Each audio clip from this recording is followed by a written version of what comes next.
जो तुम्हारे लिए नफा और नुकसान का मालिक ना हो, तुम उसको क्यों पुकारते हो? क्यों उसको हाजत रवा मानते हो? क्यों उसको मुश्किल कुशा समझते हो? नफा और नुकसान के भी मालिक नहीं है।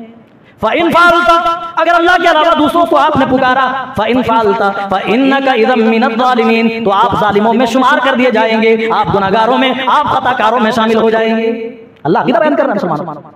ऐ मोमिनो, ऐ मेरे बंदो, ऐ तौहीद परस्तो, ऐ मुवाहिदो, अल्लाह के अलावा तुम किसी दूसरों को ना पुकारो, ऐसों को जो तुम्हारी नफा के मालिक नहीं है, तुम्हारे नुकसान के मालिक। यमसस्कल्लाहु बिदुर्रिन फला काशिफ लहु इल्ला हु, ऐ नबी, अगर अल्लाह ताला कोई आपको तकलीफ देना चाहे, कोई परेशानी देना चाहिए, फला काशिफ लहु इल्ला हु, तो उसके अलावा उस तकलीफ को कोई दूर करने वाला नहीं है। देख आज क्या बिल्ली को आदमी भाई तकलीफ देने वाला समझ लिया, घर में नजर ना लगे नींबू और मिर्ची लटका दी, कद्दू बड़ा सा लाके लटका दिया, झाड़ू लटका दिया, चप्पल और जूते तक लोग लटका देते हैं ट्रकों के अंदर के पीछे जूते लटके रहते हैं इस अकीदे के साथ कि किसी की बुरी नजर ना लगे।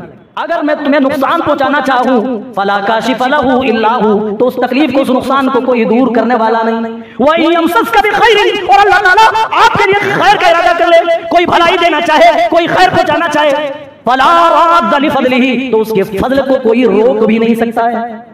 ये अकीदा होता है मोमिनों का, मुवाहिदों का, तौहीद परस्तों का, मोहम्मद रसूलुल्लाह की उम्मती का ये अकीदा होता है कि अल्लाह जब किसी को मुसीबतों में गिरफ्तार कर दे तो उसके सिवा मुसीबतों से निकालने वाला कोई नहीं, और किसी को मुसीबतों से अलग कर दे, निकाल ले तो सारी दुनिया मिलकर मुसीबतों में नहीं डाल सकती। नबी ने हमको यही सिखलाया।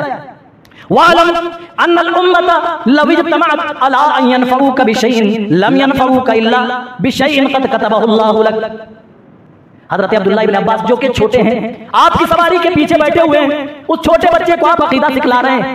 कहीं ऐसा ना हो कि इस बच्चे के अंदर कोई बदअकीदगी पैदा हो जाए। मेरे साथियों, आज हमारे दिलों में किस किस तरह की बदअकीदगियां हैं, किन किन चीजों को हम मनहूस समझते हैं, हम किन किन चीजों को अपनी हाजत रवाई और मुश्किल कुशाई के लिए हमने मुंतखब करके रखा है। लेकिन अल्लाह के रसूल एक छोटे बच्चे से कह रहे हैं, वालम अन्नल उम्मत, जान लो कि सारी की सारी उम्मत इकट्ठी हो जाए किस चीज पर, अला अन यनफऊका, कि वो तुम्हें नफा पहुंचाए, लम यनफऊका इल्ला बिशैइन क़द कतबहु अल्लाहु लक, तो सारी कायनात मिलकर भी तुम्हें नफा नहीं दे सकती है मगर उतना ही जितना अल्लाह ने तेरी तकदीर में लिख दिया है, जितना तेरे मुकद्दर में अल्लाह ने लिख दिया है। वालम अन्नल उम्मत लव इज्तमअत अला अन यदुर्रुका बिशैइन, और सारी उम्मत अगर तुझे नुकसान पहुंचाने के लिए इकट्ठी हो जाए, लम यदुर्रुका इल्ला बिशैइन क़द कतबहु अल्लाहु अलैका, तो सारी कायनात मिलकर भी तुम्हें नुकसान नहीं पहुंचा सकती है। सारी कायनात के लोग इकट्ठे हो जाए, तुम्हें नुकसान पहुंचाने पर आमादा हो तो भी नुकसान नहीं पहुंचा सकते, इल्ला क़द कतबहु अल्लाहु अलैका, मगर उतना जितना अल्लाह ने तेरे मुकद्दर में लिख दिया है उससे ज्यादा नहीं। मुसलमान का यह अकीदा होता है।